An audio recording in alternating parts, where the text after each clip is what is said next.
அனைத்து தமிழுலகளுக்கும் அன்பான வணக்கம். இந்த வீடியோவில் நாம் பங்குனி மாத ராசி பலன்களை பார்க்கலாம். நிகழும் ஸ்ரீ மங்களகரமான குரோதி வருடம் 2025 ஆண்டு மார்ச் மாதம் 15ஆம் தேதி பிரதமை திதி உத்திரம் நட்சத்திரம் கூடிய நாளில் பங்குனி மாதம் பிறக்கிறது. மாத தொடக்கத்தில் கிரகங்களின் சஞ்சாரத்தை ஆராய்ந்து பார்க்கும் பொழுது ரிஷபத்தில் குரு பகவான், மீனத்தில் செவ்வாய், கன்னியில் சந்திரன் மற்றும் கேது, கும்பத்தில் சனி, மீனத்தில் சூரியன், புதன், சுக்கிரன் மற்றும் ராகு என கிரகங்கள் சஞ்சரிக்கின்றன. பங்குனி மாதத்தில் சூரியன் மீன ராசியில் பயணம் செய்வதால் மீன மாதம் என்றும் அழைக்கப்படுகிறது. இந்த மாதத்தில் தான் இலைகளை உதிர்த்த தாவரங்கள் துளிர்க்க ஆரம்பித்து பசுமையாக மாறுகிறது. இது வசந்த காலத்தின் தொடக்கமாக உள்ளது. சிவபெருமான் பார்வதியை கைத்தலம் பற்றிய மாதம் என்ற சிறப்பை பெறுகிறது. தெய்வீக திருமணங்கள் நடைபெறும் இந்த மாதத்தில் பல திருவிழாக்கள் உள்ளன. அவை என்ன என்று பார்க்கலாம். சிவனின் மைந்தன் முருகப்பெருமானுக்கு தேசமெல்லாம் கொண்டாடப்படும் உத்தர பெருவிழா பங்குனி மாதத்தில் நடைபெறும். அந்த நாளில் கந்த பெருமானை சிந்தையில் நிறுத்தி வழிபட்டால் காரியங்களில் வெற்றி கிடைக்கும். ராமபிரான் சீதையை மணந்து கொண்டதும், மீனாட்சியம்மன் சொக்கநாதரை மணந்து கொண்டதும் தன் நெற்றிக்கண் பார்வைப்பட்டு சாம்பலாகி போன மன்மதனை ரதியின் வேண்டுதல் படி சிவபெருமான் உயிர்ப்பித்து தந்ததும் இந்த நாளில்தான் என்று புராணங்கள் சொல்கிறது. தெய்வ திருமணங்கள் நடைபெற்ற நாள் பங்குனி உத்திர திருநாள் ஆகும். அந்த இனிய நாள் இந்த வருடம் பங்குனி மாதம் 28ஆம் தேதி 11/4/2025 வெள்ளிக்கிழமை அன்று வருகிறது.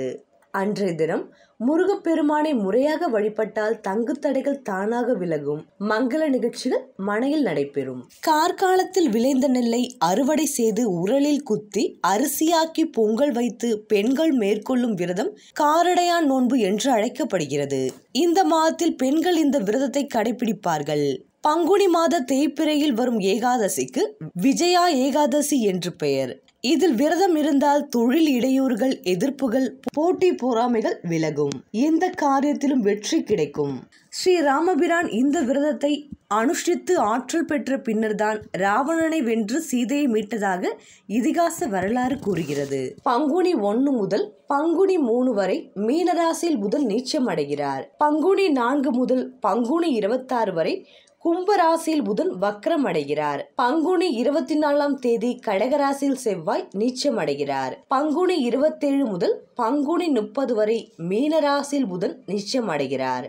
இந்த கிரகங்களின் சஞ்சாரம் மற்றும் மாற்றத்தினால் உங்களுக்கு என்ன பலன்கள் கிடைக்க போகிறது, நீங்கள் செய்ய வேண்டிய பரிகாரங்கள் என்னவென்று இந்த வீடியோவில் பார்க்கலாம். வாருங்கள். பேச்சு சாமர்த்தியம், தற்புகழ்ச்சி, பணம் சொத்து சேர்ப்பதில் ஆர்வம், பிறர் உழைப்பால் தன்னை உயர்த்தி கொள்ளும் ஆசை, பிரசித்தம், மற்றவர்கள் தனக்கு என்ன தருவார், என்ன செய்வார் என்று எதிர்பார்ப்புடன் வாழும் குணம், வேகமான நடை, சாதாரண குடும்பத்தில் பிறந்து இருந்தாலும் உங்கள் சுய முயற்சியால் வாழ்வில் உயர்வை அடைவீர்கள். வாழ்த்திறமை, மறைமுக எதிரிகள், உணர்ச்சி வசப்படும் குணம், தந்தை வழி உறவுகளால் பெரிய நன்மை இல்லாதவர்கள், உங்கள் ராசிநாதன் சந்திரன் வளர்வதும் தேய்வதும், நன்மை, வாழ்வில் உயர்வையும் தாழ்வையும் அனுபவித்துக் கொண்டு வாழ்பவர்கள், பிறரால் ஏமாற்றப்படுவீர்கள்.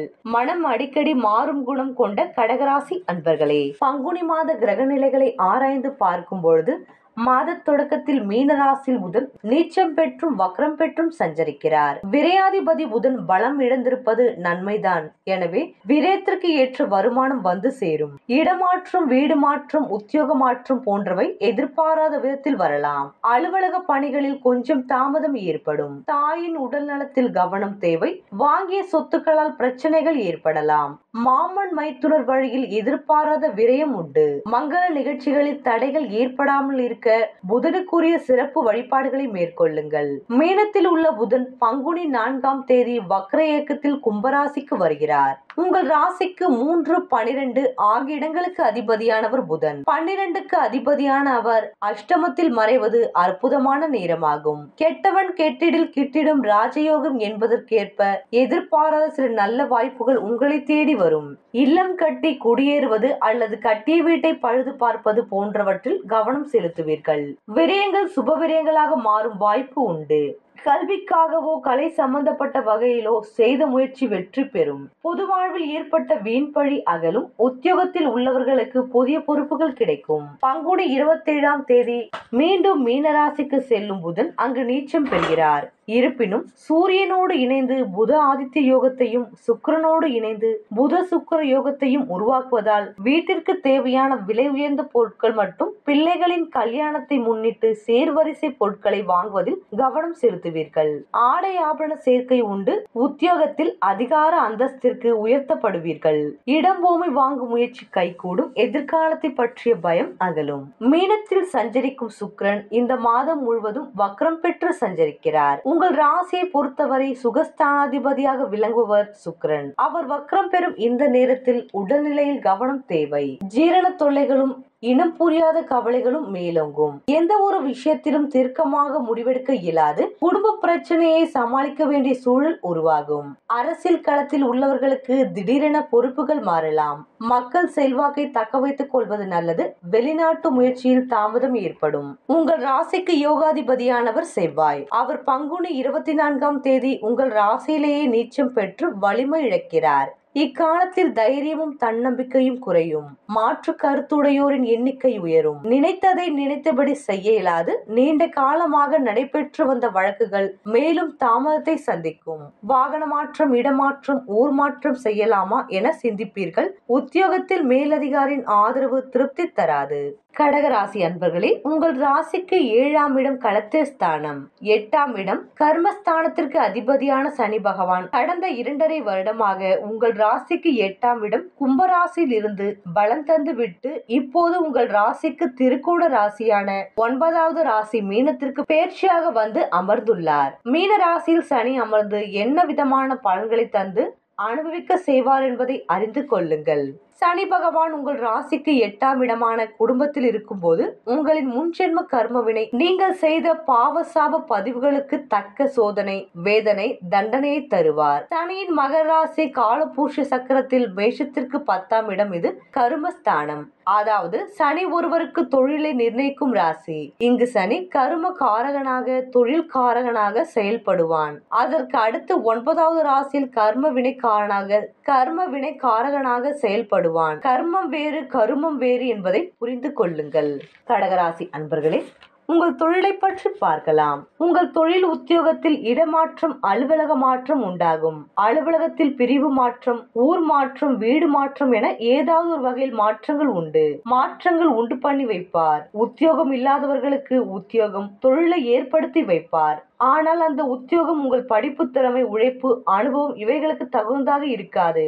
கொஞ்சம் கீழான தொழிலாக அமையும். அலைச்சல் திருச்சல் உண்டாகி வைக்கும் நேரத்திற்கு உணவு உண்ண முடியாமல் செய்யும். உத்தியோகத்தில் பதவி உயர்வினை எதிர்பார்த்து கொண்டிருப்பவர்களுக்கு சில தடைகளை உருவாக்கி அதன் பின்பு உயர்வை தருவார். வெளிநாடு சென்று வேலை செய்ய முயற்சி செய்து கொண்டிருப்பவர்களுக்கு அவர்கள் முயற்சி வெற்றியை அளித்து வெளிநாட்டில் பணி செய்ய கிளம்பி விடுவார்கள். வெளிநாட்டில் வசிப்பவர்கள் தாய்நாடு திரும்பி வந்து தொழில் உத்தியோகம் செய்ய வைத்து விடும். தொழில் சம்பந்தமாக புதிதாக கடன் வாங்க நேரிடும். அதே போல் முன்பு வாங்கிய பழைய கடனை திரும்ப செலுத்த முடியாமல் சிரமம் உண்டாகும். கடன் கொடுத்தவர்களால் நெருக்கடி உண்டாகும். கடகராசி அன்பர்களே, உங்கள் குடும்பத்தை பற்றி பார்க்கலாம். குடும்பத்தில் தந்தை மகன் இடையே கருத்து வேறுபாடுகள் ஏற்படும். பூர்வீக சொத்துக்களில் பிரச்சனைகள் உண்டாகும். பூர்வீகத்தை விட்டு உத்தியோகம், வியாபாரம், வேலை என ஏதாவது ஒரு காரணத்தால் வேறு இடம் சென்று வசிக்க நேரும். அப்படி அமைந்தால் ஏற்றுக்கொள்ளுங்கள். சிலர் இதுவரை விற்பனை செய்ய முடியாத பூர்வீக சொத்துக்களை விற்கவோ அல்லது குத்தகை ஒத்தி என வைக்க நேரிடும். முன்னோர்கள் தேடி வைத்த பூர்வீக சொத்துக்களால் பெரிய விருத்தி இருக்காது. வில்லங்கம், வியாஜிதம் வழக்குகள் உருவாகலாம். சகோதரர்கள் இடையே சொத்து பிரச்சனை உண்டாகி பகையாகலாம். உங்கள் உழைப்பினால் நீங்கள் சுயமாக சம்பாதிக்கும் பணம், சொத்து மட்டுமே உங்களை உயர்வடைய செய்யும். கடகராசி அன்பர்களே, உங்களுக்கான பரிகாரம்: இம்மாதம் திங்கட்கிழமை தோறும் ஹயக்ரீவர் வழிபாட்டை மேற்கொள்ளுங்கள்.